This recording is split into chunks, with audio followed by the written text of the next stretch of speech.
Palestina mundial. En este espacio que hemos creado justamente para, con la excusa de hablar de temas palestinos, podernos reunir aquí entre todos, pasar un rato ameno, pasar una hora, de pronto un poquito más, de temas que nos permiten no solamente hablar de Palestina y conocer de su tradición, de su historia, de su cultura y de su problemática actual de la ocupación israelí, sino también distraer nuestra mente un poquito de la pandemia y de estos tiempos de COVID. De hecho, América Latina está pasando un momento bastante preocupante, por lo cual nosotros desde la Embajada de Palestina en Colombia les hacemos un gran llamado de fortaleza, un gran llamado de tranquilidad, un gran llamado para estar con sus familias, un gran llamado para cuidarnos entre todos. Estaban viendo ustedes hace un momento, antes de iniciar, estaban viendo ustedes en pantalla hace un momento el póster de invitación. Si quieres, María Alejandra, ponlo un momentito de nuevo, porfis. El póster de invitación a nuestro curso Palestina Hoy, Implicaciones de un Olvido, el curso que les había mencionado la vez pasada. Este curso, les hablo un momentito antes de iniciar nuestra tertulia, este curso es un curso, es el primero de los cursos, llamémoslo así, que la Embajada de Palestina creó aquí en Colombia dentro de su oferta cultural. Este curso ya tiene 11 años. Es un curso que hacemos en simultáneo, pues en simultáneo nos lo hacemos con el respaldo, más bien, de la Universidad Manuela Beltrán para efectos de su certificación. Es un curso gratuito, normalmente lo hacíamos en la presencial, pero bueno, dada la situación actual, les comentaba la vez pasada, lo hemos querido hacer para este semestre que viene de manera virtual. Esto pues nos impide ese encuentro maravilloso todos los martes y todos los jueves en la embajada que solíamos hacer. Realmente eran espacios supremamente enriquecedores, supremamente agradables, la posibilidad de estar interactuando entre todos en el auditorio de la embajada, pero así como dice el dicho, ante el mal tiempo buena cara. Si no lo podemos hacer presencial, lo hacemos gratuito, lo hacemos, perdón, virtual, y eso sin embargo, nos abre unas posibilidades maravillosas, y es poder llegar a todas las ciudades donde ustedes están y donde todos los demás interesados pueden estar. Y no solamente aquí en Colombia, sino en cualquier otro país. Este curso se desarrolla normalmente los días martes y jueves a partir de las 4 de la tarde, de 4 a 6 hora colombiana. Tarda 44 horas, son 11 semanas, empezando el martes 18 de agosto y terminando el jueves 29 de octubre. Normalmente lo disponemos en esas fechas, en ese rango, teniendo en cuenta que buena parte de los asistentes son estudiantes universitarios, no todos, porque está abierto a todo el mundo, a profesionales, a periodistas, a investigadores, a estudiantes universitarios, a todas las personas. Pero pensando en que de pronto, si alguien está trabajando, esté ya terminando su jornada, o también pensando que los estudiantes, si están interesados, estudiantes universitarios, ya hayan iniciado sus semestres y estén un poco más ubicados con su carga académica. Por eso es que hemos pensado hacerlo a esta hora y a partir de esta fecha, martes 18 de agosto. El curso, está preguntando Gilma que si lo dicto totalmente yo. No lo dicto yo por varias cosas. La primera, porque lo interesante del curso es poder agrupar también varios expertos en temas palestinos, así como lo hemos hecho a través de estas tertulias. Yo doy algunas cátedras, yo doy algunas de las charlas.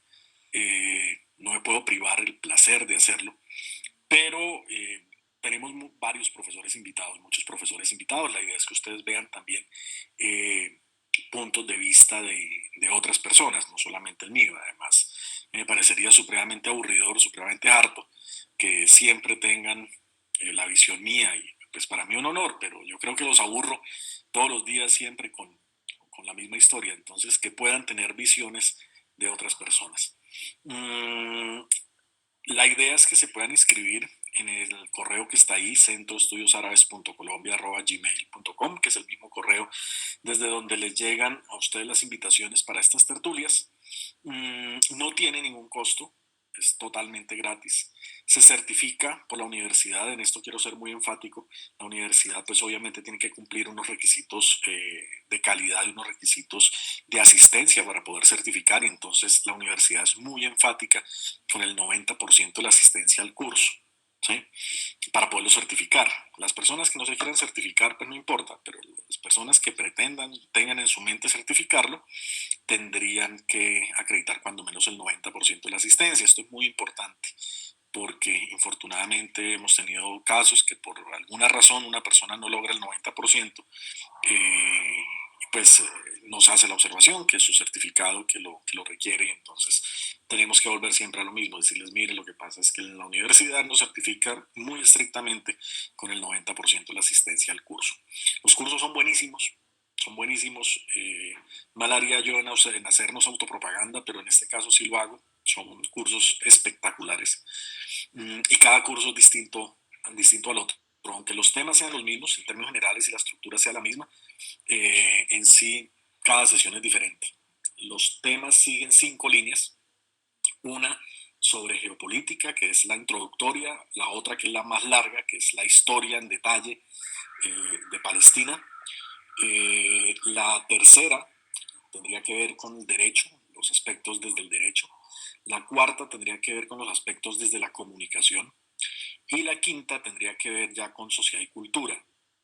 También, y con esto cierro este aviso parroquial inicial, también he procurado casi que al 100%, que aunque llevamos ya 4 meses de tertulias, increíblemente los temas de las tertulias son diferentes de los temas de clase. Entonces no nos vamos ni a repetir, ni a cruzar temas, ni a volver a ver lo que ya hemos charlado, no, de ninguna forma. Son temas completamente nuevos. Entonces, una invitación a todas las personas de cualquier ciudad, de cualquier país que nos quieran acompañar.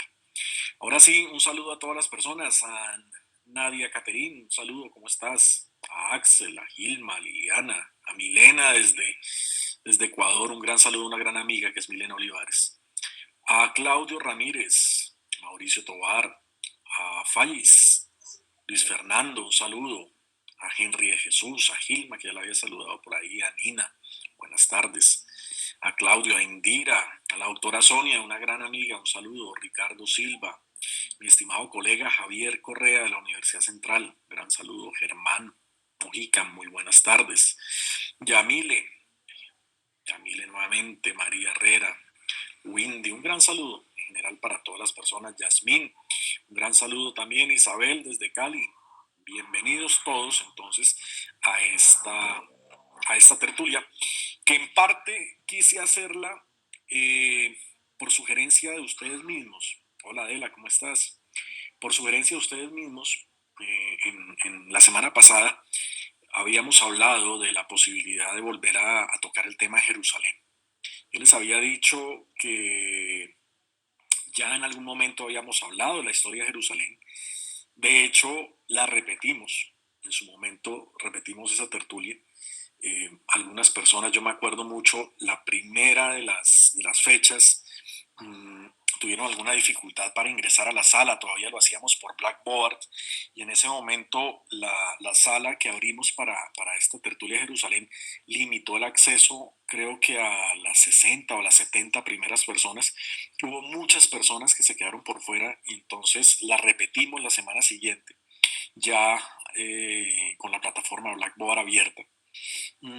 Y entonces, aunque ya hemos hablado de Jerusalén, hoy quise darle un nuevo enfoque, ¿sí? Hoy quise darle un nuevo enfoque.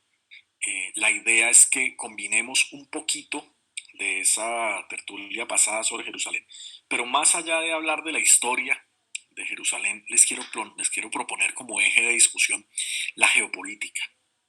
¿Qué pasa con Jerusalén? ¿Por qué es importante? ¿Por qué Israel insiste tanto en adueñarse de Jerusalén Este y sobre todo de presentarla como su capital? Les cuento una anécdota. Yo hace unos meses en mis cátedras, yo dicto clase en varias universidades, y en una de estas universidades, justamente en una cátedra sobre Medio Oriente, me llamó muchísimo la atención que un grupo de mis alumnos insistían fervientemente que Jerusalén era la capital israelí. En su momento yo les pregunté que por qué, bueno, pues en el ánimo del debate, ¿no? Y de llevarlos sobre un camino un poco más sólido, les pregunté el motivo. El más vago, bueno, el más juicioso, me hizo referencia a algunas entrevistas que él había hecho, entrevistas obviamente de personas que o poco conocían el tema de Palestina e Israel, y una entrevista pues, a una persona totalmente pro-israelí. Esa fue la respuesta, las fuentes del más juicioso. Mm, las fuentes del más vago que coincidían con las del más juicioso eran Wikipedia. Pero lo interesante es que tanto el más pilo como el más vago llegaban al mismo punto en común, que en sus fuentes encontraban que Jerusalén era la capital de Israel. Y fue bastante complicado, créanme que fue bastante complicado, a pesar de mostrarles las evidencias desde las Naciones Unidas, desde la postura de la Unión Europea, desde la Rusia, fue bastante complejo hacerles renunciar a su información de Wikipedia. Fue bastante difícil y yo estoy absolutamente seguro que incluso no lo logré en todos. Algunos se fueron pensando, en efecto, que la información valedera, la información correcta la tenía Wikipedia. Entonces es muy complejo y eso lo vamos justamente a ver en la tertulia del día de hoy. Un gran saludo al reverendo Freddy, un gran saludo a Claudia Ramírez y a su equipo multidisciplinario de estudios Gran Colombianos. Bienvenidos todos y arranquemos pues.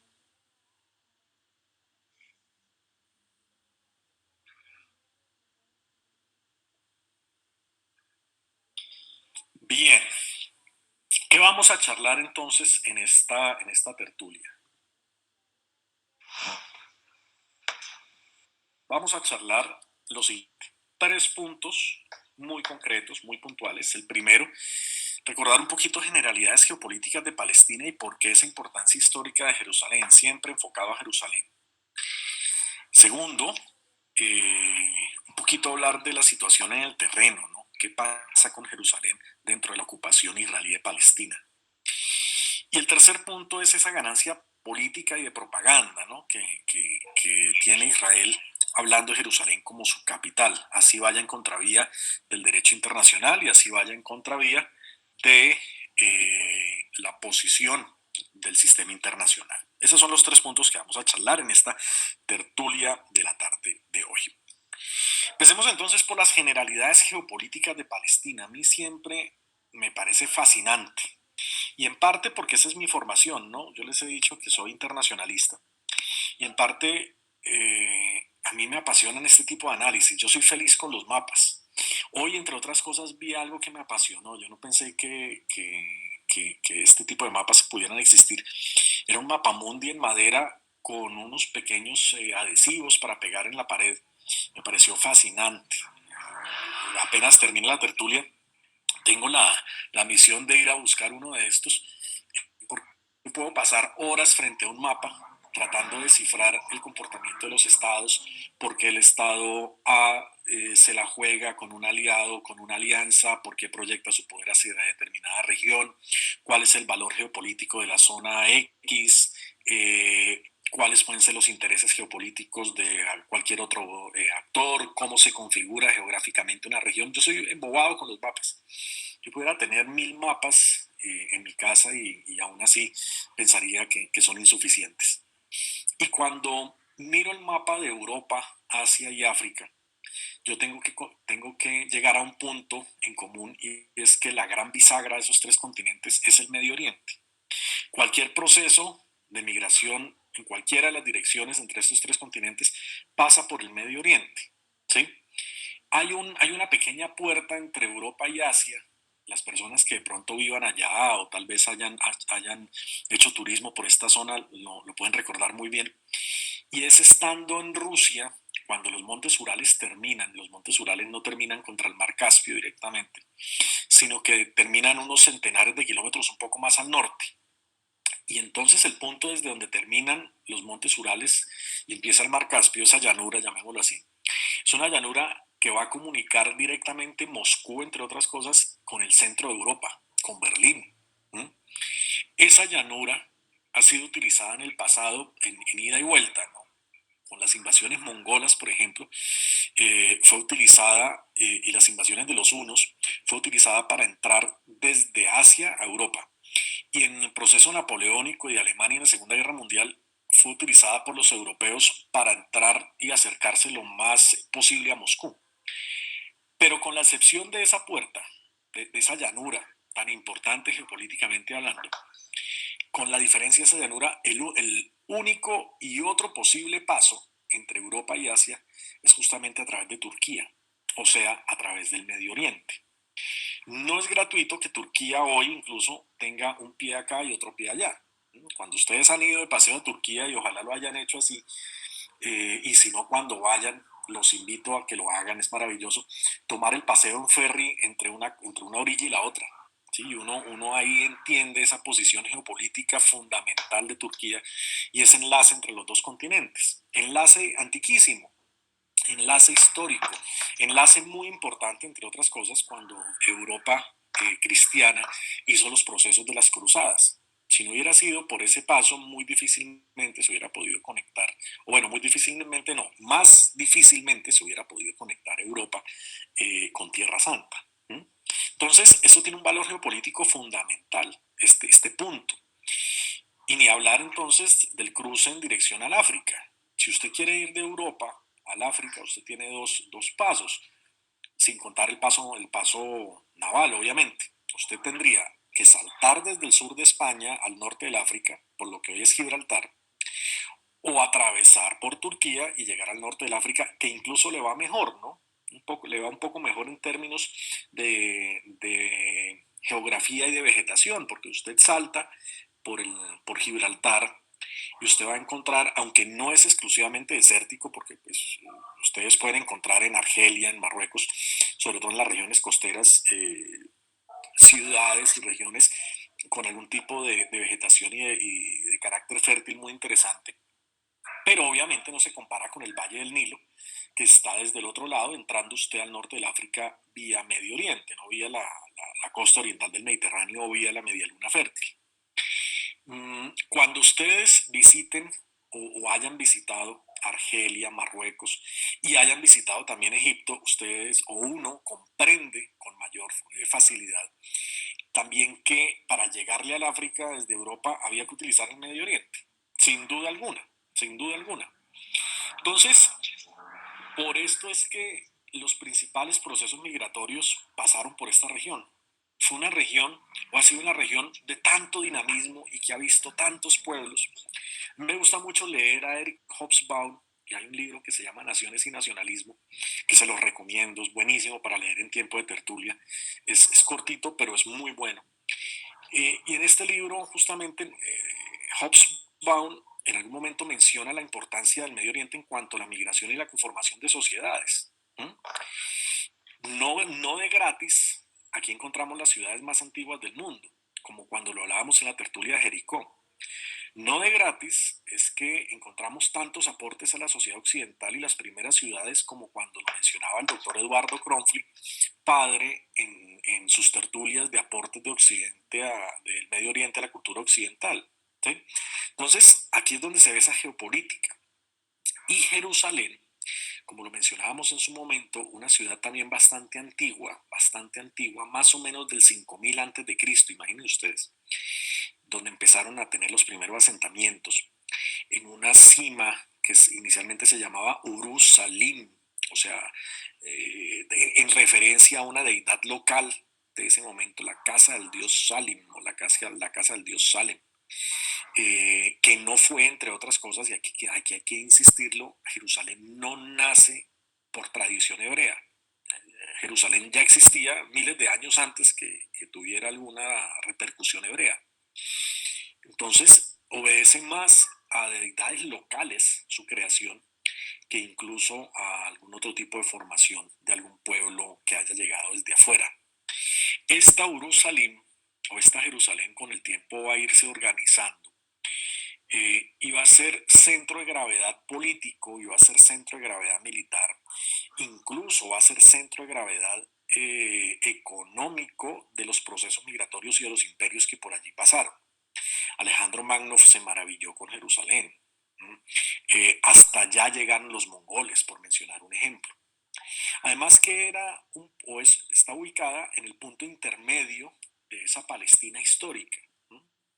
Justamente el hecho de estar aquí, en este puntito intermedio, esta Palestina histórica, estar en una región de esta Palestina histórica muy favorable en términos de clima, porque estamos hablando ya de las tierras altas, le daba una ventaja geopolítica frente a algunas otras ciudades. No fue la primera en Palestina, las primeras en Palestina es Jericó, que está contra el lado oriental de Palestina. También cuando se empieza a organizar la idea de esa filistea, estamos hablando de la Pentápolis, que son 5 ciudades-estado que estaban ubicadas en la costa, que son un poquito más antiguas que Jerusalén, entre ellas Gaza, Ashdod, Askelon. No es tampoco es de las más antiguas, pero sí geopolíticamente hablando tiene esta ventaja de estar en las tierras altas. Por esa razón fue tan interesante para tantos pueblos acceder a Jerusalén desde el inicio. ¿Cuáles de esos pueblos pasaron por allí? Miren todo este montón de pueblos. Esa es la historia que conforma Jerusalén.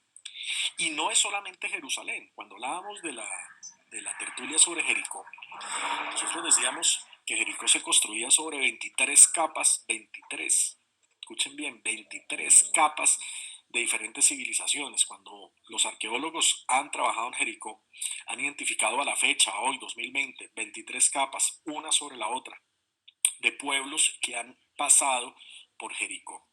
Sin duda alguna, la excavación en Jerusalén nos arroja más o menos un mismo escenario, un mismo panorama. ¿Sí? Desde la vida de los protocananeos o la vida cananea, desde incluso mucho más atrás del 2000 antes de Cristo, esta gráfica aquí se nos queda un poco corta, tendría que ir mucho más atrás del 2000 antes de Cristo, medianamente organizada desde el 3500 antes de Cristo, pero los las referencias más antiguas probadas de Jerusalén alrededor del 5000 antes de Cristo, pero para hablar de un punto en común con la arqueología, más o menos el 3500 antes de Cristo ya como ciudad organizada, en manos justamente de este universo protocananeo inicialmente y cananeo posteriormente. Después un periodo egipcio, ¿sí? Después un periodo jebuseo, entre otras cosas, en nuestros relatos religiosos cristianos, ¿sí? Sean cristianos romanos, sean cristianos ortodoxos o sean cristianos protestantes, no importa. Jerusalén aparece en su primera mención como una ciudad jebusea, casualmente, ¿sí? O sea, una ciudad con dueño, habitada. Un periodo hebraico inicial, ¿sí? De poco más de 200 años, un periodo hebraico inicial de poco más de 200 años. Y posteriormente otro periodo hebraico mucho más breve, de un poquito más de 50 años, pero esto quiere decir que los periodos hebraicos en Jerusalén no suman más de 250 o 300 años en comparación con una historia tan antigua y tan compleja y tan llena de pueblos que pasaron por Jerusalén. De hecho, entre ese periodo posterior al Jebuseo, el primer periodo hebraico, y el segundo, pasaron muchos otros pueblos, el periodo neoasirio, el periodo asirio, el periodo babilónico, el periodo persa, el periodo aqueménida, el periodo macedónico, el periodo ptolomeico, el periodo seleucida. Y después de este pequeño paréntesis, que es el periodo asmoneo, toda una historia con los romanos, primero con el Imperio Romano unificado, después con el Imperio Romano de Oriente en manos de los bizantinos, y cuando el Imperio Romano de Oriente cae, una secuencia de pueblos locales donde incluyen los persas, otra vez un periodo bizantino corto, y el periodo de los califatos, ¿no? Los omeyas, los abásidas, los fatimíes, hasta llegar a este paréntesis que fueron las cruzadas, para continuar después con otro periodo musulmán de los ayúbidas, los mamelucos, el Imperio Otomano, el periodo del mandato británico, ya empezando el siglo XIX, hasta llegar a la ocupación israelí de Palestina contemporánea. ¿Sí? Entonces, es toda una historia de esa Jerusalén. Es muy complejo, y aquí viene la primera de las grandes conclusiones de esta charla o esta tertulia.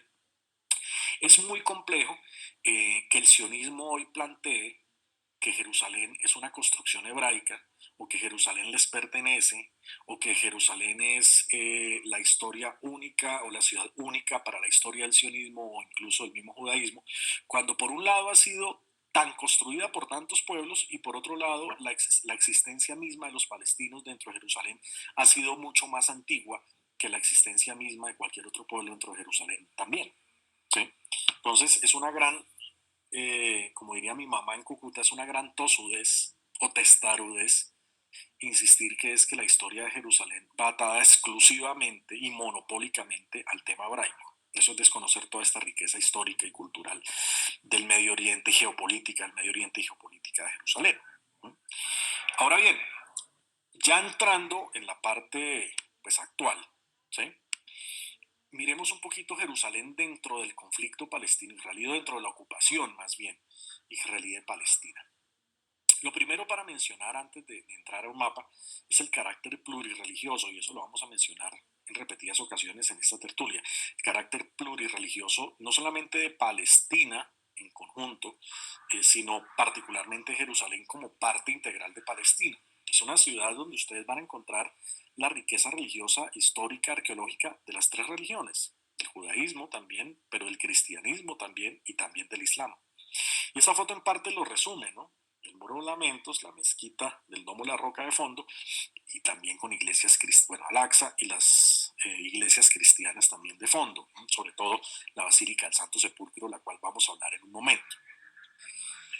Este mapa lo hemos visto en varias ocasiones en estas tertulias. Es el mapa del desarrollo de la colonización israelí de Palestina. Empezamos con una Palestina que es histórica, que es milenaria, que integraba a todo el mundo, que era plurirreligiosa, que si usted era judío y quería ir a peregrinar podía hacerlo, nadie se lo iba a impedir, que si usted era musulmán y quería peregrinar podía hacerlo, nadie se lo iba a impedir, si usted era cristiano y quería peregrinar podía hacerlo, nadie se lo iba a impedir.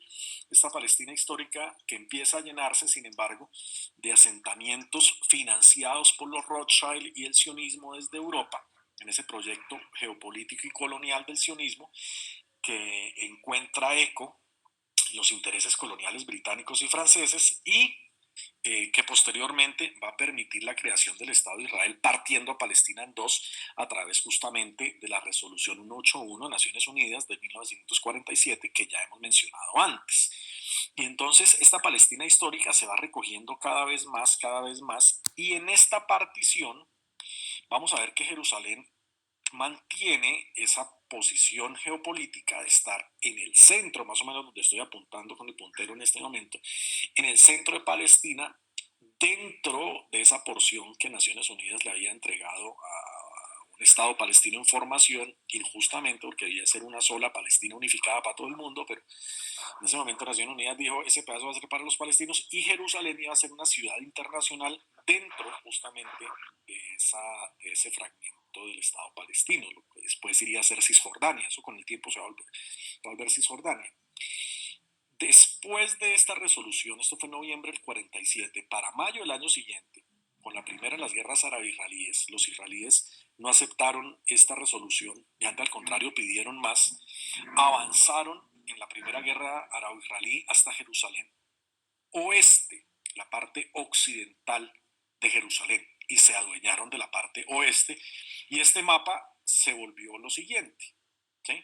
Este mapa para mayo del año 48 ya era así, ¿sí? O sea, Israel nació así y a los 6 meses era esto.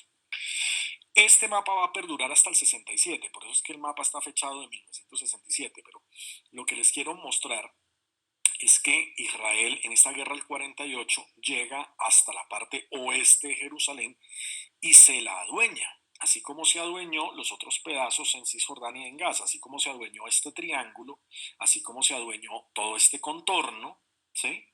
Y así como se adueñó las partes externas de lo que hoy es Gaza, ¿sí? Que antes era una pequeña L que conectaba con Cisjordania y que se redujo a esto, ¿sí? Entonces Israel se lo adueña, es que adueña la porción occidental de Jerusalén, eso es 1948. Ahí Jerusalén le hablaba, ahí Israel le hablaba al mundo que era la tierra prometida y que era el pueblo de Dios, no necesariamente. De hecho, entre 1948 y 1967, y bueno, los 60, el resto de los 40, los 50 y los 60, Israel se conocía en el sistema internacional era por otro tipo de cosas y no por mensajes religiosos. Israel se conocía en el mundo por su modelo, entre otras cosas, muy cercano a la izquierda, que era la economía de los kibbutz. Los intelectuales europeos que tenían que ver con izquierda normalmente visitaban esta lógica comunitaria de los kibbutz. Eso era un tema de moda, casi que obligado que los intelectuales europeos fueran a Israel en ese momento. Mm, no se hablaba un discurso religioso necesariamente. La capital de Israel se reconoce desde el inicio y se sigue reconociendo en este periodo, hasta 1967, como capital en Tel Aviv. ¿Cuándo se hace el giro? ¿Cuándo sí se empieza a hablar de Tierra Santa y de Pueblo de Dios y por qué no antes de este giro? El giro ocurre en 1967, con la Guerra de los 6 días. En esa guerra, Israel entra y se adueña de lo que le había hecho falta en la guerra del 48. Jordania, en el 48, o desde el 48, había estado haciendo presencia en Cisjordania, que es Jordania queda aquí a este lado. Este es el río Jordán, este es el Mar Muerto. Jordania, que está acá, el ejército jordano había permanecido acá para evitar que Israel se adueñara de toda la tierra en esa guerra del 48. Egipto, el ejército egipcio había permanecido acá para impedir lo mismo con Gaza. Y el ejército jordano había permanecido también en Jerusalén Este, en la parte oriental de la ciudad. En la guerra de los 6 días, Israel barre el ejército jordano, lo saca de Cisjordania, lo saca a Jerusalén Este, barre con el ejército egipcio, y no solamente con estos dos ejércitos, con los ejércitos en general del vecindario. Ustedes me han escuchado a mí la insistencia, ¿no? De comparar esto con el ataque a Pearl Harbor. Estados Unidos y el mundo occidental criticó el ataque de Pearl Harbor porque Japón atacó aparentemente sin un motivo y sin una declaración de guerra, y encontró la flota estadounidense anclada en su base naval en Pearl Harbor, y por eso pudo tomar una ventaja. Y en ese momento Japón fue criticado como un acto traicionero, como no me acuerdo cómo aparece en la película, que salió hace como unos 15 años. Pearl Harbor lo clasificaban como la peor infamia, ya me acordé. El presidente Roosevelt, en el discurso en el Congreso de Estados Unidos que le declara la guerra a Japón, lo calificaba la peor infamia, bueno, etcétera. Y en la guerra de los 6 días Israel hizo lo mismo que Japón. Sin mediar palabra atacó a sus vecinos, atacó a las fuerzas aéreas jordanas, sirias, libanesas, iraquíes, egipcias en tierra, cogió los aviones de ellos en tierra y los despedazó, sin haber hecho una declaración de guerra de por medio, totalmente por sorpresa, y en ese momento sí no fue infamia, sino fue un acto de astucia. Entonces ese es el doble rasero con el que se miden a veces las cosas en el mundo, ¿no? Sin embargo, independiente de esta discusión, que es más una insistencia mía, una terquedad mía, más allá de esto, Israel se adueña del resto, Cisjordania en su conjunto, Jerusalén Este en su conjunto, de Gaza en su conjunto. Y cuando se adueña Jerusalén Este, tiene acceso a los lugares santos de Jerusalén Este. Ahorita los vamos a ver. Y en ese momento, ya que tiene acceso a los lugares santos, es que empieza a plantearse entonces este discurso religioso de Tierra Santa y el pueblo de Dios. No antes. Eso quiere decir que es a partir del 67. Sobre todo esto es muy importante porque en ese sionismo religioso que hoy existe, y sobre todo en esas tendencias protestantes muy marcadas que son cercanas al sionismo religioso, pareciera que cuando Israel nace de una con ese mensaje de Tierra Santa y pueblo de Dios, y eso no es así. Israel nace en el 47 y hasta el 67 es que se va a acordar que es Tierra Santa y pueblo de Dios, y se va a acordar es porque tiene acceso a Jerusalén Este y en consecuencia puede utilizar a Jerusalén Este, es un sentido utilitario. Puede utilizar los lugares santos de Jerusalén Este para ganar apoyo internacional y para hacer propaganda internacional, ¿sí? Por eso es la utilidad de Jerusalén. Ahora bien, esto con el tiempo, para no dejar el mapa allí, ¿en qué se va a convertir? Esto en el tiempo se convierte en esto y en esto. ¿Mm?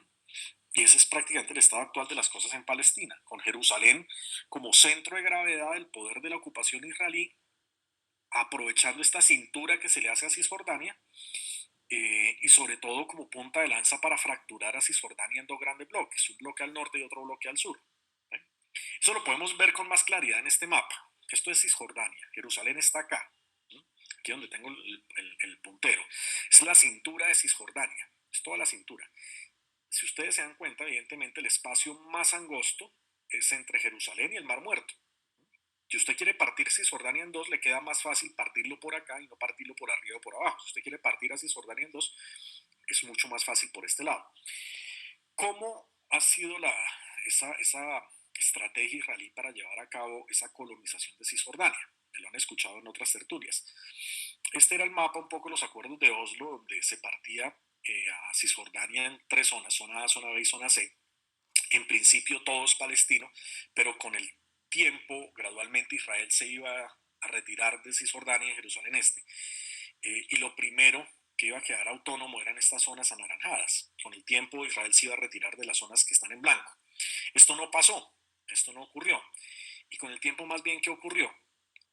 Lo primero, la creación de todas las colonias que hemos hablado en varias tertulias. Este mapa me parece interesantísimo porque le deja a uno las cosas absolutamente claras. Estas son en buena medida las colonias que Israel ha sembrado dentro de Cisjordania. ¿Sí? Israel, me lo han escuchado en otras tertulias, lleva ciudadanos de cualquier país del mundo, de cualquier parte del mundo, no los pone a vivir dentro de Israel, sino que los pone a vivir dentro de Palestina. Esos son los colonos. Ahora bien, estas colonias se acompañan, y miren este concepto que aparece acá, zonas cerradas de uso militar o bases militares. Este concepto es muy importante por un video que les voy a pasar a continuación. Esto es estrategia Netanyahu. Ahorita van a ver el video, pero miren estas franjas que son zonas militares, las define Israel junto con estas otras que son, entre comillas, reservas naturales. O sea, que Israel defina reservas naturales no quiere decir necesariamente que ame el medio ambiente. Eso tiene una lógica perversa que ahorita la van a ver en este video de Netanyahu. Pero esto nos permite ver cómo se está fraccionando Cisjordania más y más y más y más y más. Estas reservas naturales también las define Israel. Esto es el muro, y lo que está apareciendo en rojo son las tierras palestinas que quedan del otro lado del muro que Israel construye. Entonces ahí la fragmentación de Cisjordania se incrementa. Y miren dónde está Jerusalén, y miren con el muro toda la tierra que se roba Israel de Cisjordania, justamente aprovechando el carácter geopolítico de Jerusalén. Jerusalén como centro de gravedad de esa estrategia para partir a Cisjordania en dos, tratando de cerrar la cintura, tratando de cerrar esta brecha.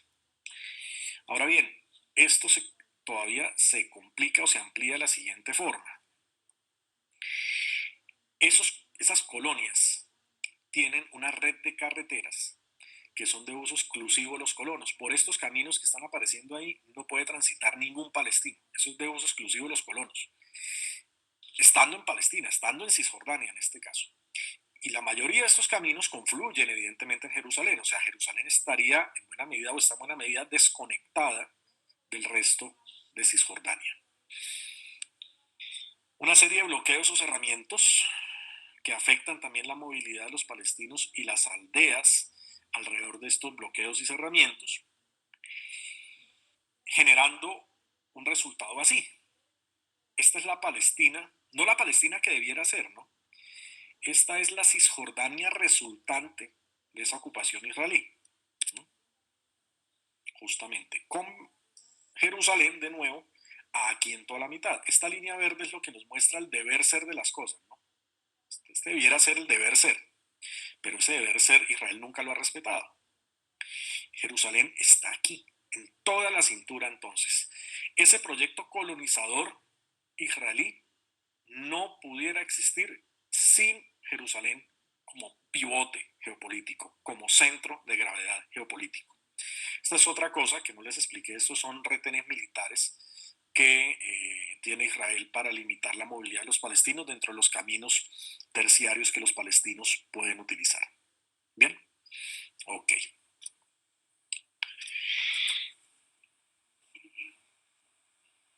Este video, y no se me angustien con el tema del audio, este video ustedes no lo van a escuchar con audio, pero no importa porque está hablado en hebreo.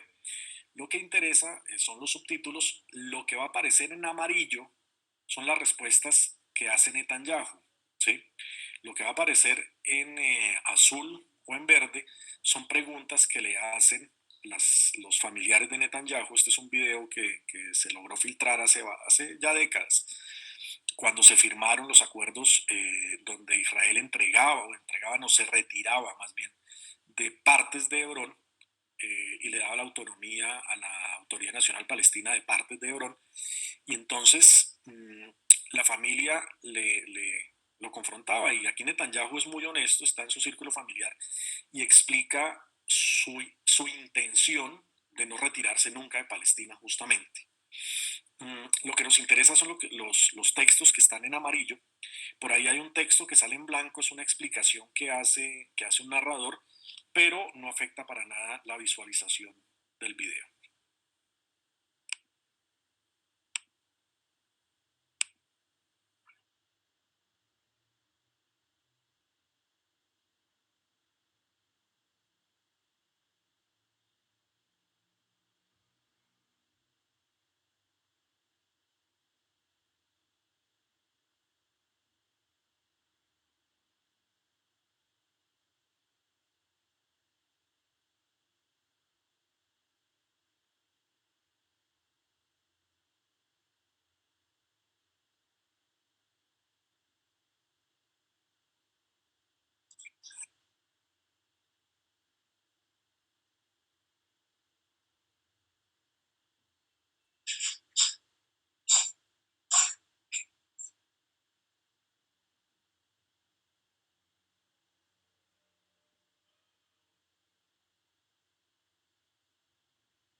El video, por las limitaciones de Meet, pues sale sin audio con ustedes. Yo aquí sí tenía audio, pero como les decía, lo importante era las respuestas de Netanyahu que salían en amarillo.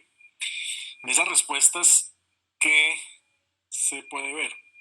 Por un lado, la explicación de esas zonas militares y de reserva ecológica que mirábamos en el mapa, que eran zonas que Israel mismo definía dentro de Palestina, dentro de Cisjordania, para posteriormente encontrar, entre comillas, argumentos para nunca irse de allí.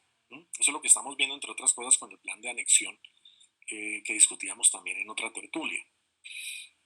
En este esquema de colonización que plantea Netanyahu, que con todas luces nos dejan ver que nunca ha tenido intención en terminar la ocupación israelí de Palestina, en este esquema geopolítico, Jerusalén tiene una posición estratégica fundamental. Ese hecho de estar en la mitad de Cisjordania le permite partirla en dos. Hacia el oriente de Jerusalén hay uno de los más grandes asentamientos, se llama Maale Adumim. Y este asentamiento Netanyahu se apresuró a que el plan de paz de Trump lo incluyera como una de las zonas de soberanía israelí, por ejemplo. Y más allá de Maale Adumim hay un bloque de asentamientos, que es el bloque de asentamientos E1, que no se ha construido, pero que Netanyahu pretende construirlo en cualquier momento, cerrando totalmente la brecha que hay entre Jerusalén Este y el valle del río Jordán y el Mar Muerto, partiendo totalmente a Cisjordania en dos y obviamente acabando con la viabilidad territorial de Palestina. Entonces, aquí hay una característica geopolítica fundamental de Jerusalén y es ser la punta de lanza del esquema de colonización israelí desde el punto de vista geopolítico. Y obviamente Israel se esmera por romper cualquier tipo de comunicación entre Jerusalén y Palestina. Y cuando digo se esmera por romper cualquier tipo de comunicación, no solamente lo digo desde el punto de vista físico, este es el checkpoint, se llama Checkpoint 300, estas fotos que están allí, es el paso de los palestinos, el paso que tienen que surtir a diario los palestinos que quieren ingresar a Jerusalén vía Belén, que está muy cerca. Casualmente, hablando de términos bíblicos, si María, José y el burrito y María embarazada de Jesús tuvieran que recorrer este camino, se encontrarían con este puesto de control, con el checkpoint 300, y fueran uno de esos palestinos y palestinas que están allí en la foto, tal cual.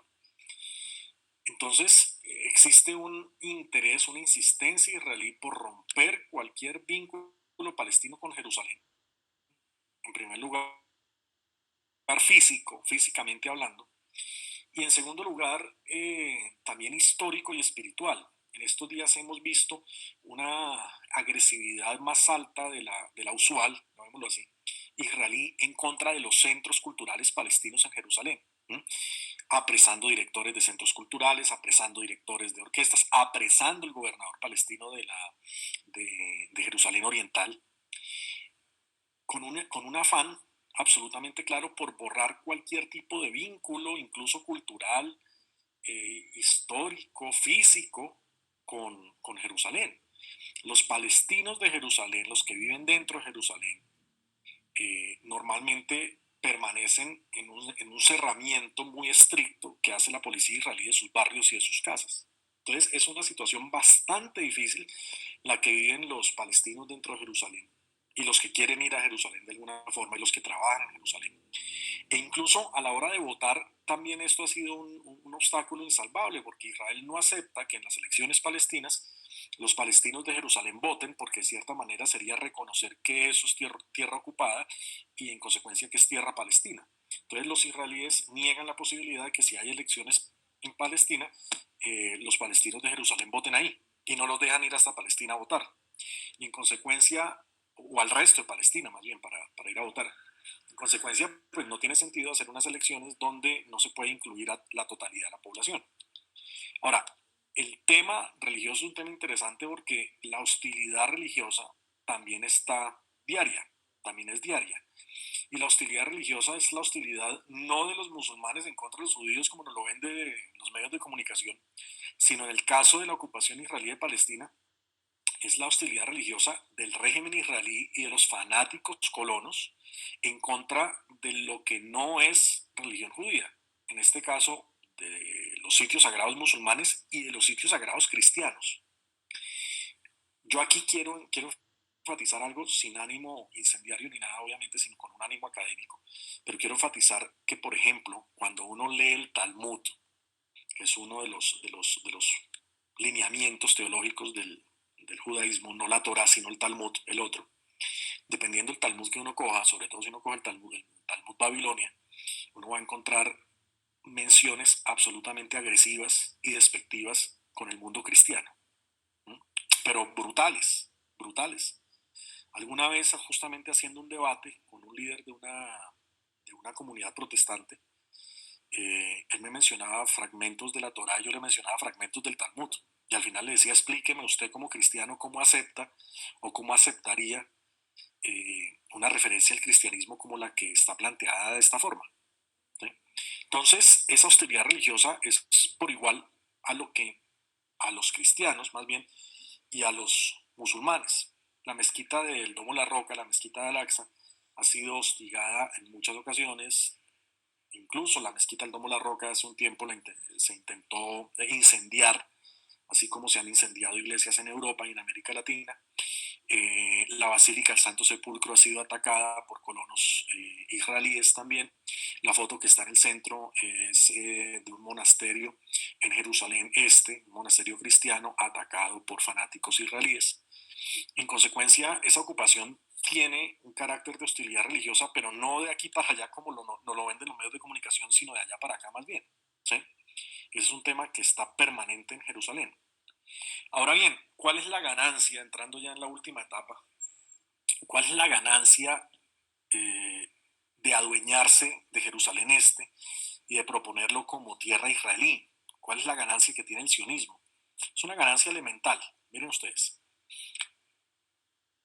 aquí confluyen, como lo hemos mencionado, en esta ciudad confluyen los sitios sagrados de las tres religiones monoteístas. Y esos sitios sagrados, cuando existía Palestina histórica, eran sitios sagrados que integraban a todo el mundo. Aquí a todo el mundo se le dejaba peregrinar, se le dejaba visitar, los mismos palestinos disfrutaban de estos sitios. Imaginen ustedes que son un palestino de 1905. Todo este conjunto de esta ciudad era de ustedes. Ustedes no iban a decir que esto era suyo, pero que este otro lado no, o que este otro lado no. No, ustedes decían que todo el conjunto de la ciudad era suyo y lo decían con razón porque es su ciudad, ¿sí? Y ese palestino que se encontraba en su ciudad, dos de las mezquitas más importantes del mundo musulmán, ¿sí?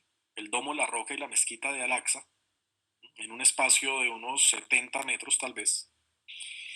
Y por esta arboleda que ustedes ven en la mitad, ¿sí? Caminando hacia este lado, llegan hacia este sitio y bajan por acá y ustedes llegan entonces al Muro de los Lamentos. Y están de frente al muro y a su espalda, haciendo una gran L, van a llegar más o menos por acá, van a llegar a la Basílica del Santo Sepulcro. Entonces, todo en un espacio de 4 manzanas, mal contadas, todo ahí pegado. Entonces, ¿cómo pretender que un palestino que ha vivido por siglos en Jerusalén no vaya a construir su identidad sobre las tres religiones? Evidentemente el palestino la construye sobre las tres religiones, todo está ahí pegado y el palestino va a valorar esa combinación religiosa. Este es esta es la foto vista desde otro ángulo. Las mezquitas que veíamos, la arboleda que veíamos, la escalera que veíamos, el muro a este lado, ¿sí? Si lo devuelvo, las dos mezquitas, guíense por el domo, las dos mezquitas, guíense también por la arboleda, guíense por la rampa, es esta foto. Las dos mezquitas, la arboleda, la rampa, ¿sí? Están en el muro. Ahora, si ustedes están de frente al muro, a su espalda, haciendo una gran L, llegan a esto, a la Basílica del Santo Sepulcro, ¿eh? Entonces ahora es el sitio sagrado cristiano por excelencia.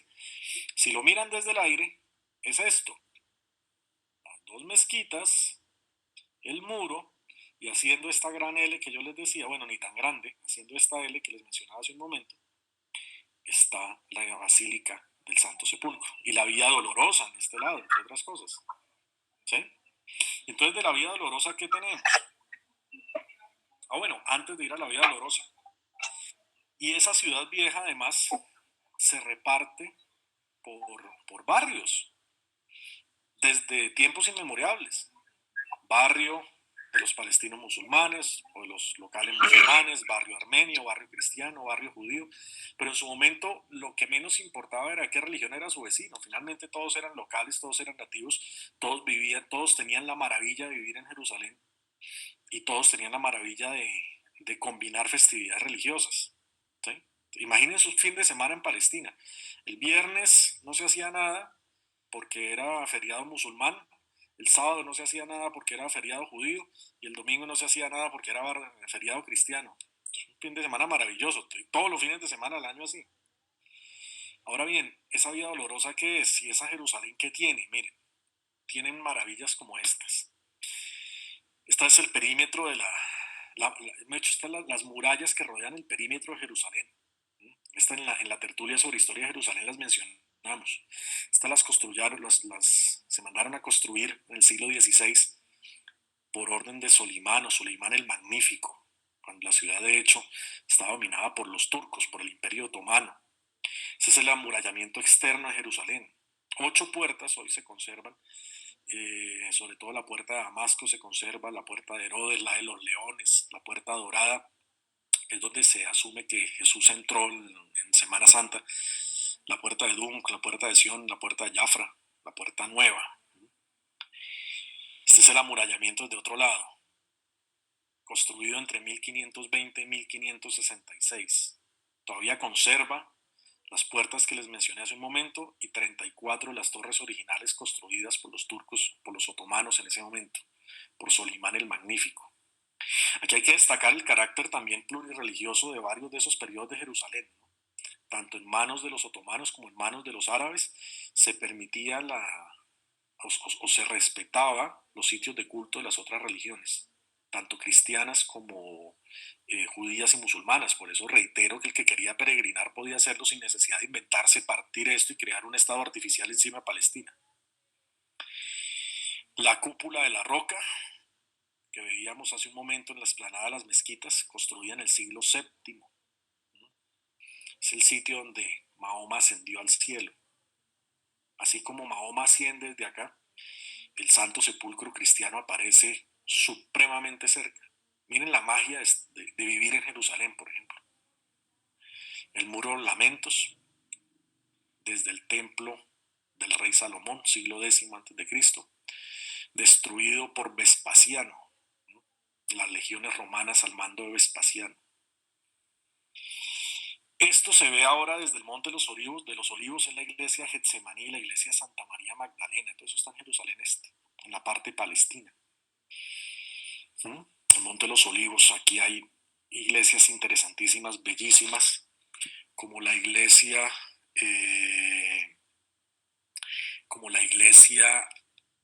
del Pater Noster, o la iglesia de María Magdalena. La iglesia del Santo Sepulcro, con su pequeña capilla, que de hecho alberga el sepulcro todavía como tal. Esta Basílica del Santo Sepulcro en este momento está bajo administración griega, latina y armenia. Lograron una restauración importante en el 2016 y esta capilla, como les digo, este pequeño cubo es donde está el sitio exacto de la tumba de Cristo. Allí, entre otras cosas, en la Pascua ortodoxa, todos los años se hace una ceremonia muy linda con fuego y es el milagro del fuego, entre otras cosas. Es una experiencia ortodoxa muy linda, muy interesante. Justo arriba de la tumba de Cristo está esta cúpula. Tiene muchas simbologías, el hecho que sea obviamente redonda, nos habla de la perfección, es una comunicación, sobresale de la estructura misma del templo porque es la comunicación con Dios, es una caja de resonancia a través del cual Dios se comunica con nosotros, está justo encima del altar. O sea, los templos cristianos, así la gente no lo identifique con facilidad, pero la arquitectura tiene una simbología, o todos los templos, la arquitectura tiene una simbología muy particular. Por eso es que también ustedes van a ver en las iglesias no solamente las torres, sino que en muchas de ellas las cúpulas están encima de los altares. Es la misma lógica, ¿no? Dios se comunica a través de esto, es una expresión, una proyección de Dios dentro del templo. El mismo significado sobre la capilla de la tumba de Cristo. Y la vida dolorosa que les mencionaba, aquí no la voy a pasar todas, estas son imágenes de la otra tertulia, pero solamente traje algunas para recordar esa vida dolorosa. Esta es la segunda estación, actualmente es una iglesia franciscana y se llama la estación de la condena. Aquí es donde Jesús recogió la cruz y arranca a través de la vida dolorosa. Esta se llama la capilla de la flagelación. Aquí es donde Jesús fue atado a una columna y fue flagelado por los romanos. Está muy cerca de la puerta de los leones. Esa puerta también se conoce como la puerta de San Esteban. Este es otro de los sitios de la vida dolorosa. Esta es la tercera estación. Hemos visto tal vez las tres primeras. Esta se llama la Iglesia de los Dolores de María. Actualmente allí también se encuentra un hospicio armenio. Y esta es la vista del Monte de los Olivos actualmente. Aquí se alcanza a ver las iglesias que veíamos. Esta es la iglesia, una de las iglesias que veíamos en la otra foto. Esta es la otra, ¿sí? La del Pater Noster y la de todas las naciones. Y este es el Monte de los Olivos como se ve actualmente. Todo esto lo que les he mostrado es Jerusalén Este. Esta es la iglesia de todas las naciones. Todo lo que les he mostrado es Jerusalén Este. ¿Sí? Ahora bien, antes de pasar a la siguiente, ¿por qué hago énfasis en que todo lo que les he mostrado es Jerusalén Este? Porque si volvemos al mapa interactivo inicial, el que les mostré, esta parte de Jerusalén fue la que Israel ocupó en la guerra del 67. ¿Recuerdan ustedes que yo les decía cuando empezamos la tertulia que en el 48 Israel había ocupado tan solo la porción oeste y le había hecho falta la porción este? Pues bien, eso quiere decir que le había hecho falta todo lo que estamos viendo ahorita. Esta porción de Jerusalén este es una porción que la comunidad internacional reconoce como tierra palestina, junto con Cisjordania y junto con Gaza.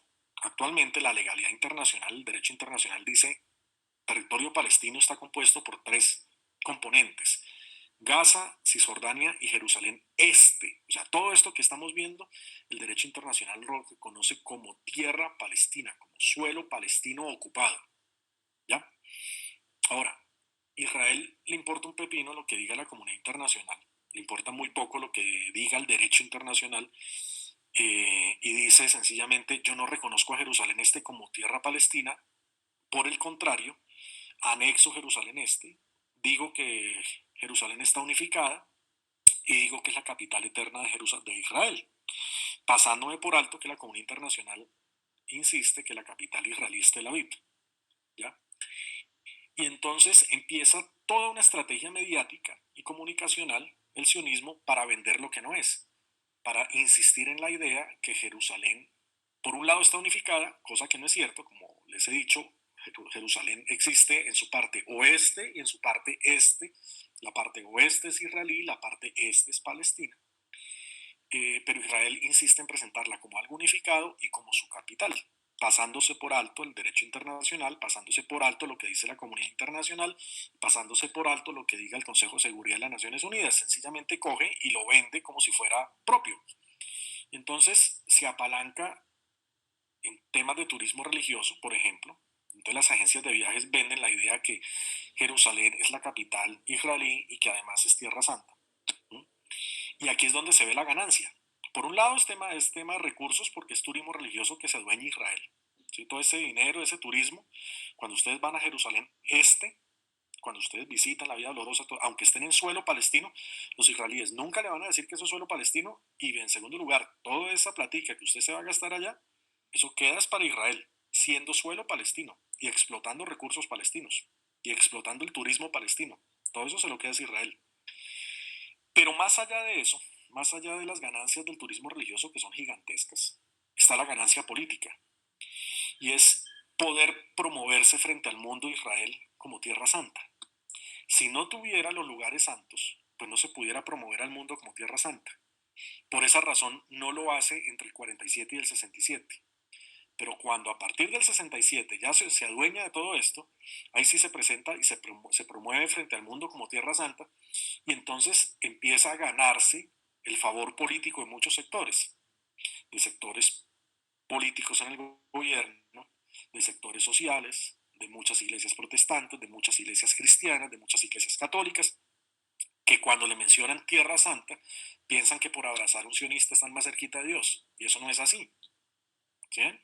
Entonces, ustedes ven todo este turismo religioso y se presenta esa Jerusalén como Tierra Santa, como parte de Israel y como Tierra Santa. Yo me acuerdo mucho de una revista de Avianca, nosotros hicimos La Queja, porque salía visita Tierra Santa, Jerusalén, capital de Israel, y era la carátula de la revista. Nosotros decimos, ¿cómo van a jugar de esa forma? O sea, una cosa es cometer un error sin saber sus consecuencias y otra cosa es cometer el error a sabiendas de lo que está pasando.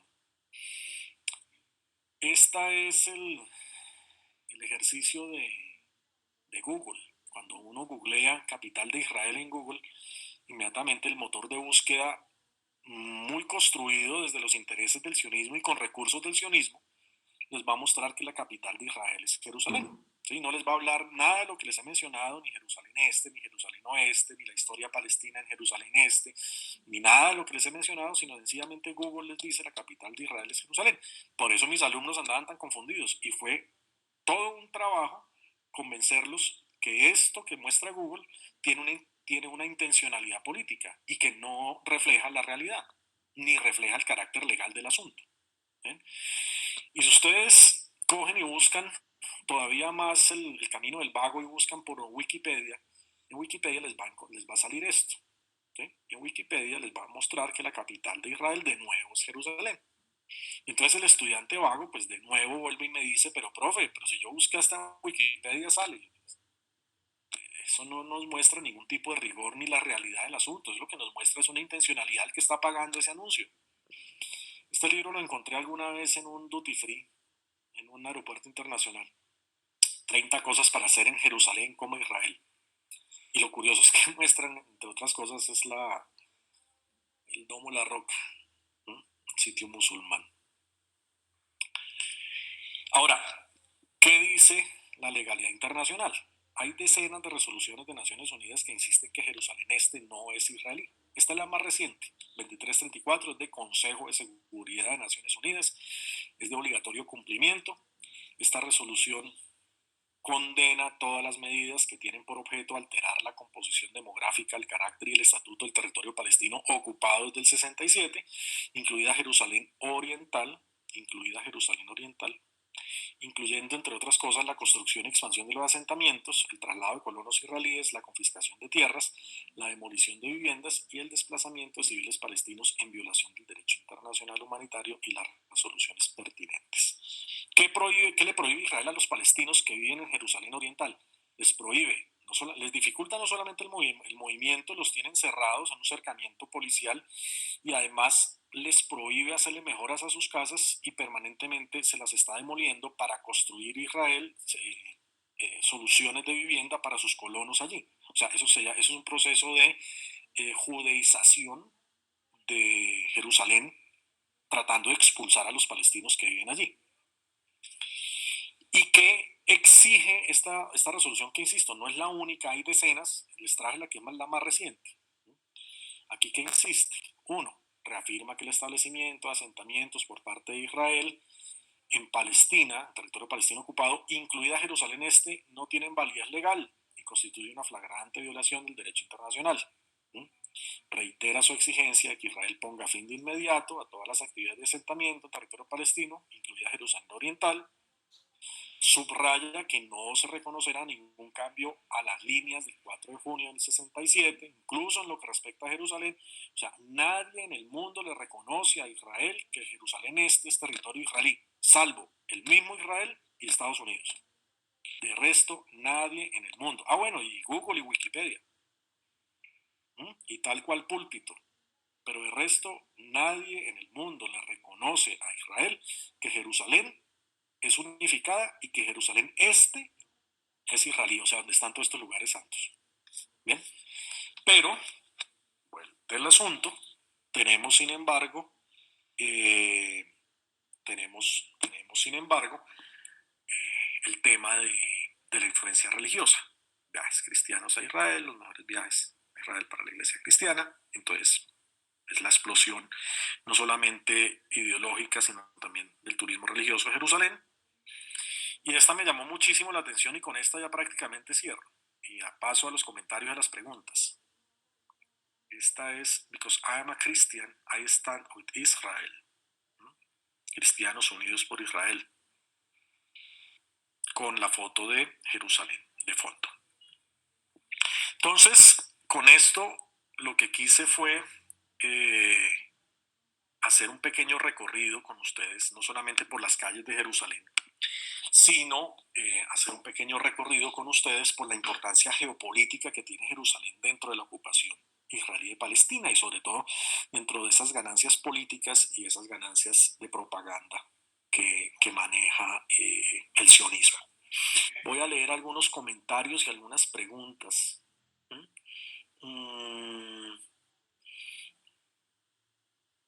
Aquí hay algunas observaciones sobre el video de Netanyahu, las voy a pasar rápido.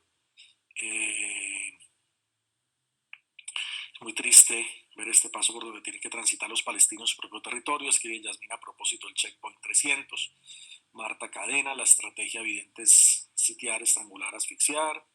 Jesús Alberto escribe, teniendo en cuenta que en el 47 las Naciones Unidas, en una de esas fatídicas decisiones, hace la división del territorio palestino en dos. Mi pregunta es, ¿cómo política o legalmente Israel consigue tener el poder de entrar en el territorio de Cisjordania y construir colonias, bases militares y reserva? ¿No se supone que cada quien es legalmente dueño de su territorio ya dividido previamente? Es una pregunta muy buena, Jesús Alberto. Lo que nos hace recordar es que Israel en la guerra del 67 sencillamente entra militarmente, o sea, entra a la brava, entra a las malas, entra por vías militares, entra como resultado de una guerra y se queda allí, ¿sí? Y desplaza al ejército jordano que estaba desde el 47 resguardando lo que quedaba de tierra palestina, lo saca de allí y una vez estando allí, pues implementa ese esquema de control y de ocupación militar que lo lleva a pasarse por alto el derecho internacional. ¿Sí? Entonces el deber ser de las cosas es que cada quien viviera en su lado. Eso alguna vez yo le decía aquí en un debate a un sionista, yo le decía, es que ¿dónde está lo difícil de entender que cada quien viva en su lado? ¿Por qué Israel tiene que insistir en llevar colonos a que vivan dentro de Palestina y por qué Israel tiene que insistir en tener el ejército dentro de Palestina? O sea, que cada quien viva en su lado y ya se acaba el asunto. Pero ese es el deber ser, infortunadamente no es el ser de las cosas. El reverendo Freddy Poveda, nosotros de Occidente, la bendición del fuego es el sábado santo. Exactamente, sí. Nosotros los cristianos romanos hacemos la bendición de fuego el sábado santo. Los cristianos ortodoxos tienen una fecha diferente, pero es una ceremonia supremamente hermosa. Nadia Caterín Pedraza, su buen beneficio. Jesús Alberto Insignares, ¿por qué solamente Israel recibe el beneficio del turismo? Porque es el que está ocupando Jerusalén Este, es el dueño de todos los pasos, es el que decide quién entra, quién sale y es el que tiene las instituciones de control allí. Por eso es que Israel solamente recibe esos recursos económicos del turismo religioso. Además, porque Israel dice que Jerusalén Este es de ellos.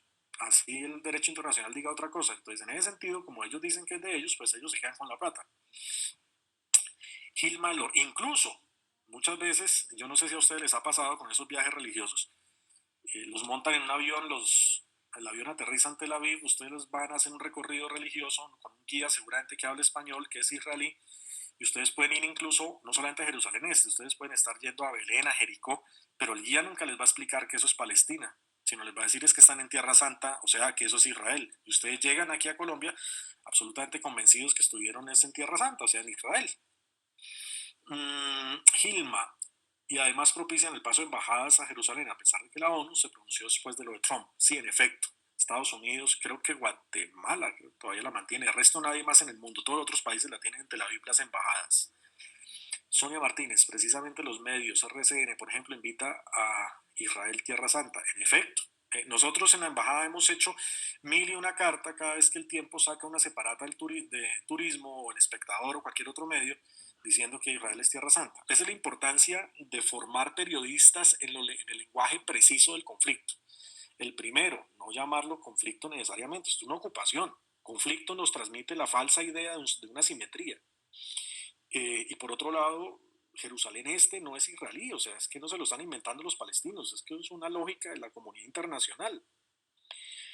Reverendo Freddy, Jerusalén es Palestina, en efecto. Javier de Jesús Pinzón, agradezco que regalen esta videoconferencia y nos hagan llegar. Sí, en efecto estamos grabando las videoconferencias para dejar un pues dejarlas de consulta más adelante. Queda más que demostrar la parcialidad de las Naciones Unidas. Harry, ¿existe el lobby judío en el Senado gringo? Por supuesto.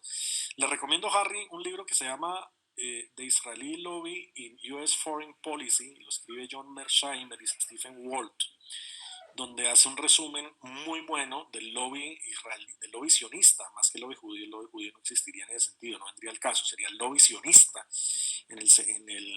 en la política exterior de Estados Unidos y particularmente en sus instituciones de toma de decisiones, dentro de ellas el Congreso de los Estados Unidos. Indira Barbosa, ¿para qué sirven las resoluciones del Consejo de Seguridad si no hay un ejército que las haga cumplir? En efecto, los palestinos han dicho una y otra vez, Indira, que por Dios manden así sea casco azules, pero infortunadamente no hay un interés del Consejo de Seguridad, o bueno, no hay interés, no, sí lo puede haber, pero Estados Unidos veta normalmente este tipo de acciones. M. San Miguel, ¿qué papel y posición tienen actualmente las naciones vecinas? Jordania todavía tiene a su cargo los lugares musulmanes, en este caso la esplanada de las mezquitas, y algunas iglesias ortodoxas y romanas tienen los sitios cristianos, pero básicamente el papel ahí es jordano, de reivindicación del estatus palestino de Jerusalén Este. Hugo Galindo, el domingo 2 de agosto Israel demolió un edificio de 70 apartamentos en Jerusalén Este. Sí, y de hecho Hugo hoy anunció que iban a construir 1000 apartamentos repartidos dentro de Cisjordania, varios de ellos dentro de Jerusalén Este, entre otras cosas. Anderson Gaitán, que si puedo ahondar en el tema de la apropiación que han hecho los grupos evangélicos, la iglesia evangélica respecto a Jerusalén y el sionismo. Esto es un tema del cual daría casi para una conferencia aparte.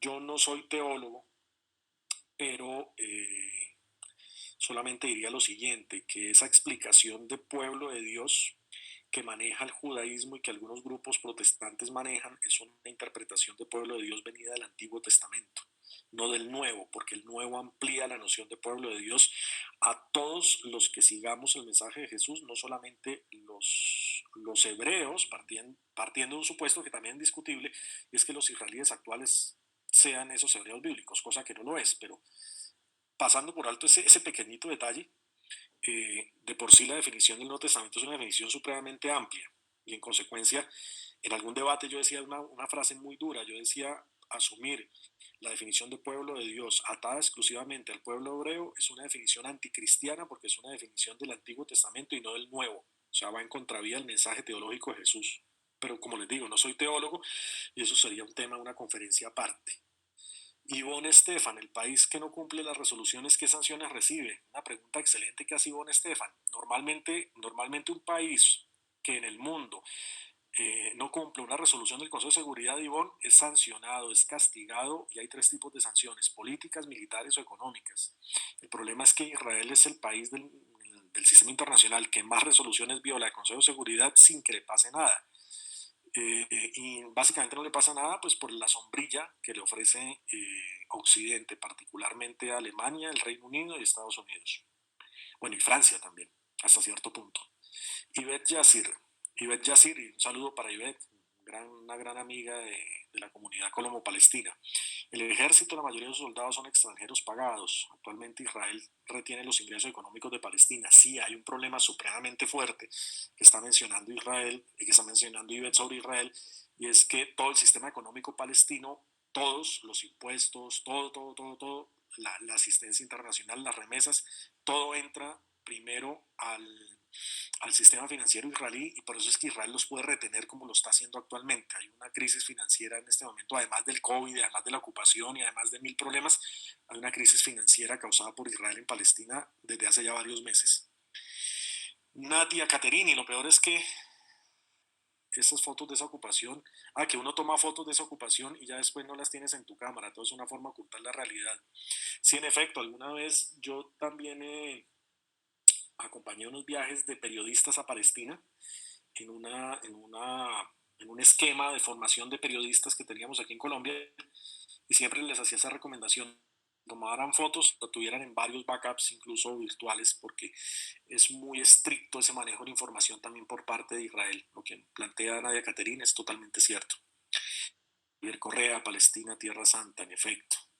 Jesús Alberto, sería bueno que se sigan fomentando estas tertulias. Sí, eso queremos desde la embajada y con ustedes. Nosotros estamos en estas tertulias hasta donde ustedes nos quieran acompañar, sin duda alguna. Este espacio fue creado para ustedes y es de ustedes mismos. Yamile Castaño.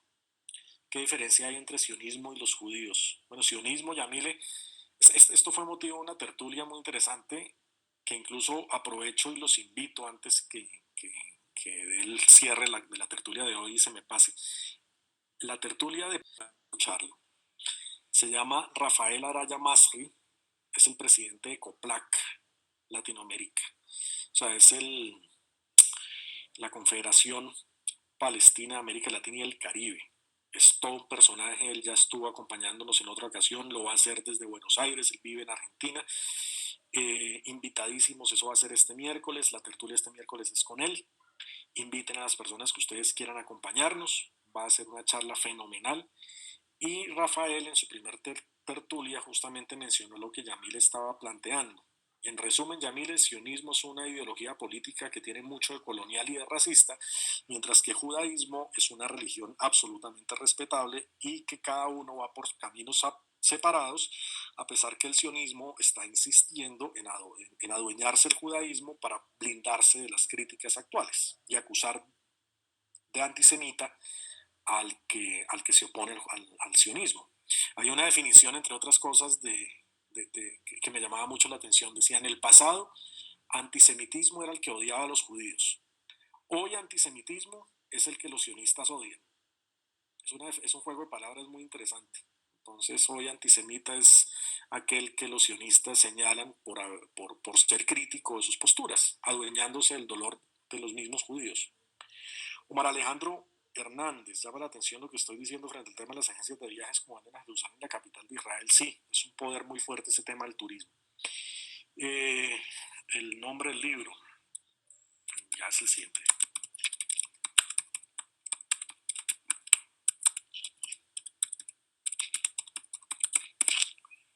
The Israeli Lobby in U.S. Foreign Policy.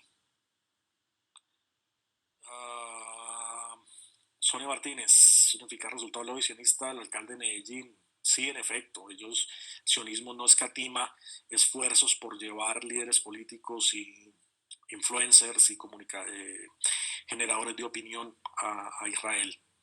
Omar Alejandro Hernández, por eso es importante la capacitación del periodismo. Sí, concuerdo totalmente con Omar Alejandro. Aquí hay profesores de comunicación que son muy amigos del tema palestino y que con toda seguridad están haciendo un trabajo fenomenal desde sus facultades de comunicación. Que si la autoridad, escribe Leonardo Rojas, que si la autoridad nacional tiene reconocimiento de los sionistas. Ni lo uno ni lo otro, Leonardo.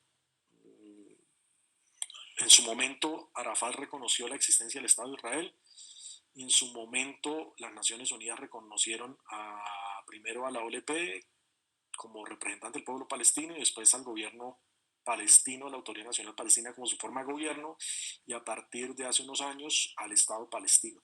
Pero entre los sionistas no, porque es una cosa completamente diferente. Marta Cadena, ¿a qué se debe que la poderosa Iglesia Católica no intervenga de forma más contundente? Aquí hay una cosa, de nuevo yo no soy teólogo, pero hay una cosa muy fuerte, Marta Cadena, hay una cosa muy fuerte entre las relaciones del sionismo y el Vaticano. Y es que el sionismo ha acusado al Vaticano de motivar el odio a los judíos por el tema del deicidio. O sea, que en el pasado se acusaba desde el cristianismo a los judíos por la muerte, o se responsabilizaba a los judíos por la muerte de Jesús, e incluso el sionismo ha llevado fuertemente a que el Vaticano en su momento se retracte de ese tema. Incluso a propósito del Papa emérito Ratzinger, de Benedicto XVI, que está muy enfermo en estos días, una de las últimas acciones que le presionaron para que hiciera fue que sacara un documento exculpando justamente del tema del deicidio. Entonces, de cierta manera, así como Alemania tiene presiones del sionismo, también el Vaticano, y por eso es que su posición es bastante más moderada. Jesús Alberto, sería bueno que invitaran a un sionista. Mm, no sé hasta qué punto, porque es que los sionistas de por sí tienen todos los medios de comunicación a su alcance. De hecho, basta con ver la cobertura de muchos de los canales de televisión para escuchar el pensamiento sionista. Que Milena, que si las tertulias anteriores están grabadas, infortunadamente no todas, Milena. Algunas sí, pero no todas porque algunas han quedado con calidad regular. Ivonne Estefan, a propósito, Rafael, excelente, sí, muy bien. Vale. Las personas que quieran seguir acompañándonos en las tertulias, que se han conectado por primera vez hoy o en la tertulia anterior, eh, no sobra recordarles que se pueden inscribir en el correo que la embajada ha dispuesto para tal fin, centro colombiano estudios árabes .colombia@gmail.com, donde pueden recibir entonces los enlaces de todas las tertulias. Una última pregunta, dos últimas preguntas de Jesús Alberto, que si es cierto que Jesús era palestino, pues en efecto, si nace en Palestina, pues es palestino. Y San Miguel, San Miguel, ¿cuál es la posición del Líbano, Arabia Saudita y Egipto, otras naciones del Oriente Medio frente a la ocupación israelí? En parte lo mencionaba en la tertulia de hace unos días. Ese tema lo desarrollamos cuando hablamos de ese nacionalismo árabe, Palestina, mundial. En el nivel bilateral ya esa posición se media un poquito con los intereses nacionales y los propios lineamientos de la política exterior de esos estados, pero en términos generales desde la Liga Árabe hay una acción conjunta muy interesante. Muchísimas gracias a todos ustedes. Lamento otra vez la extensión, se nos fue hasta las 3:30. La idea es poderla hacer hasta las 3, no abusar del tiempo de ustedes. Muchísimas gracias a ustedes por acompañarnos, invitadísimos para el miércoles con Rafael Araya Masri desde Argentina. Inviten a todas las personas que ustedes consideren que pueden estar interesadas en el asunto y nos vemos entonces el día miércoles. Un gran abrazo desde Bogotá, desde Jerusalén, Palestina, y desde el resto de Palestina, a todos ustedes en todas sus casas, en las diferentes ciudades donde están. El tema del miércoles lo pregunta Harry. El tema del miércoles, la tertulia del miércoles se titula, entre otras cosas, Conversemos Palestina, una mirada a la vida de un pueblo. Ese es el tema de la tertulia del día miércoles. Un abrazo para todos, una excelente semana y a cuidarse bastante y mucho optimismo con este asunto de la pandemia. Un gran abrazo.